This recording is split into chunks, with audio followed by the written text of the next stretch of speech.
Feni red crescent ইউনিটে ১.৫ যুগ পর নির্বাচনী উৎসব। Vice chairman mister secretary Mamun নির্বাচিত। বিস্তারিত থাকছে প্রতিবেদনে। দীর্ঘ ১.৫ যুগ পর ভোটের মাধ্যমে কার্যকরী কমিটি পেল Bangladesh red crescent society Feni জেলা ইউনিট। শনিবার ২২ নভেম্বর ফেনী সরকারি বালিকা উচ্চ বিদ্যালয় সকাল ১০টা থেকে বিকেল ৪টে পর্যন্ত উৎসবমুখর পরিবেশে অনুষ্ঠিত হয় এই নির্বাচন।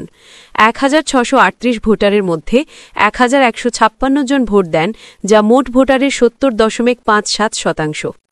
ঘোষিত ফলাফলে মিস্টার মামুন প্যানেল থেকে ভাইস চেয়ারম্যান পদে ৬৪৩ ভোট পেয়ে নির্বাচিত হয়েছেন বিএনপির জাতীয় নির্বাহী কমিটির সদস্য জিয়াউদ্দিন আহমেদ মিস্টার। সেক্রেটারি পদে ৫০৩ ভোট পেয়ে নির্বাচিত হয়েছেন জেলা ছাত্রদলের সভাপতি সালাউদ্দিন মামুন। তাদের নিকটতম প্রতিদ্বন্দ্বী মুশফিকুর রহমান পিপুল ৪৮৮ ভোট এবং রশিদ আহমেদ মজুমদার ৩৫৫ ভোট পরাজিত হন।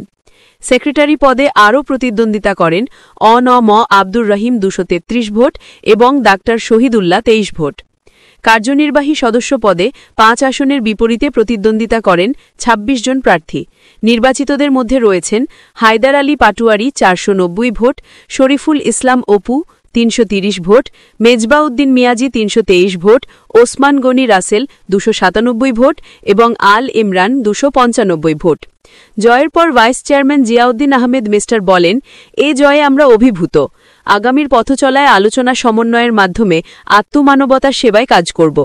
দায়িত্ব পাওয়ার পরে আমাদের প্রথম কাজ হলো রেড ক্রিসেন্ট আন্দোলনটাকে আমাদের বিশেষ করে ফেনী জেলার প্রত্যেকটা উপজেলায় এবং প্রত্যেকটা গ্রামে গ্রামে ছড়িয়ে দেওয়া, এটা হলো আমাদের প্রথম কাজ।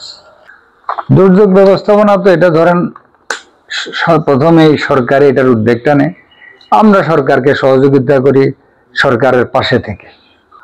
পৃথিবী পাল্টাচ্ছে, প্রযুক্তিও পাল্টাচ্ছে, আমরাও আমাদের কর্মী বাহিনীকে প্রযুক্তির সাথে সাথে আপডেট করে নেব এবং করে নিচ্ছিও আমরা। এখন আপনারা জানেন এখন অনলাইনে সবকিছু চলে, কম্পিউটারের যুগ। আমাদের ওই স্বেচ্ছাসেবক যারা আছেন তাদেরকে আমরা প্রতিনিয়ত তাদেরকে আমরা এই ট্রেনিং নিই এবং ট্রেনিং দেয়া আনি সেন্ট্রাল অফিস থেকে, রেড ক্রিসেন্টের হেড অফিস থেকে। আমরা সর্বাত্মক চেষ্টা থাকবে সারা দেশের ভিতরে, যেমন গতকালকে যে নির্বাচনটা হয়েছে ফেনী স্টাইলের নির্বাচন মানুষ বর্জন করে প্রত্যক্ষ ভোটের মাধ্যমে রেড ক্রিসেন্টে তারা তাদের নেতা নির্বাচন করেছে। ইনশাল্লাহ আমরা চেষ্টা করব সারা জেলার ভিতরে ফেনী রেড ক্রিসেন্ট ইউনিটকে সারা দেশের ভিতরে একটা মডেল রেড ক্রিসেন্ট কমিটি আমরা করতে পারি, মানুষের সেবা করে যেন সারা দেশের ভিতরে আমরা সুনাম অর্জন করতে পারি। আমাদের চেষ্টায় থাকবে যাতে মানুষের কাছে থাকতে পারি, মানুষের উন্নতি করতে পারি, মানুষকে সেবা দিতে পারি।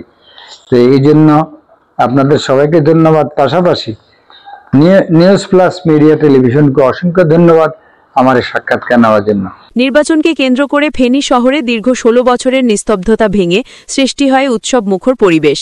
বহুদিনের ফেনী স্টাইল নির্বাচনের তকমা পেছনে ফেলে জনপদ আবার ফিরে পায় গণতান্ত্রিক চর্চার নবজাগরণ। প্রধান নির্বাচন কমিশনার ও জেলা প্রশাসনের সিনিয়র সহকারী কমিশনার অশোক বিক্রম চাকমা জানান, কোনো অপ্রীতিকর ঘটনা ছাড়াই শান্তিপূর্ণভাবে ভোট গ্রহণ সম্পন্ন হয়েছে। ভোটারদের উপস্থিতিও ছিল স্বতঃস্ফূর্ত।